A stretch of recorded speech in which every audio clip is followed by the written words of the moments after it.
اللهم اجعل في قلبي نورا۔ چوتھی رات کا پہلا پہر تھا جب پنڈت رادھا کشن اس کے کمرے میں آیا۔ کمرے میں 2 دیے جل رہے تھے۔ اسمرتی کمرے میں ٹہل رہی تھی۔ پنڈت نے اسے دیکھا تو ٹھٹک کے رک گیا۔ اس نے اسمرتی کو رقص کے لباس میں دیکھا تھا جو زرق برق تھا۔ اس میں سے اس کے کندھے، گردن، سینے اور پیٹھ کے بالائی حصے عریان تھے۔ اس کے چہرے پر مصنوعی رنگ اور آنکھوں میں کاجل تھی۔ اس کے بالوں کا سنگھار بھی کچھ اور تھا اور اس حلیے میں بے حیائی تھی۔ مگر اب پنڈت اسے سفید ساڑھی میں قدرتی رنگ میں دیکھ رہا تھا۔ اس کا چہرہ اور کوہنیوں تک بازو ننگے تھے۔ اس کے چہرے سے مصنوعی رنگ اور کاجل دھل گئی تھی۔ اس کے بال دھل کر نکھر آئے تھے اور اس کے شانوں پر بکھرے ہوئے تھے۔ وہ نیم عریانی میں اتنی حسین نہیں لگتی تھی جتنی مستور ہو کر لگی۔ اس کے چہرے پر معصومیت تھی۔ آپ مجھے بھول گئے تھے مہاراج، اسمرتی نے پنڈت کے قریب آ کر کہا۔ کہتے ہیں جانور کو ذبح کرنے سے پہلے پانی پلایا کرتے ہیں۔ آپ مجھے پانی نہ پلائیں۔ ذبح کرنے سے پہلے میری روح کی پیاس بجھا دیں، ورنہ میری روح اس مندر میں بھٹکتی رہے گی، نہ چین لے گی نہ آپ کو چین لینے دے گی۔ اس نے پنڈت کی آنکھوں میں آنکھیں ڈال کر یہ بات کہی تھی۔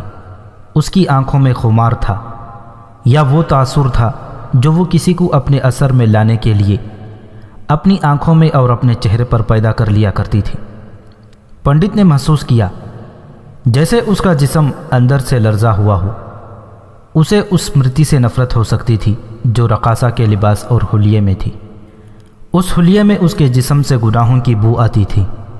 اب اس سادگی نے، جبکہ اس کے ماتھے پر تلک لگا ہوا تھا، وہ پاک لگ رہی تھی اور پنڈت مسحور ہو گیا تھا۔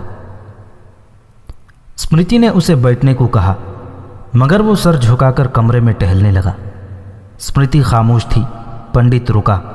اس نے اسمرتی کو دیکھا اور یوں سر جھکا لیا جیسے اس کا سامنا کرنے سے گھبرا گیا ہو۔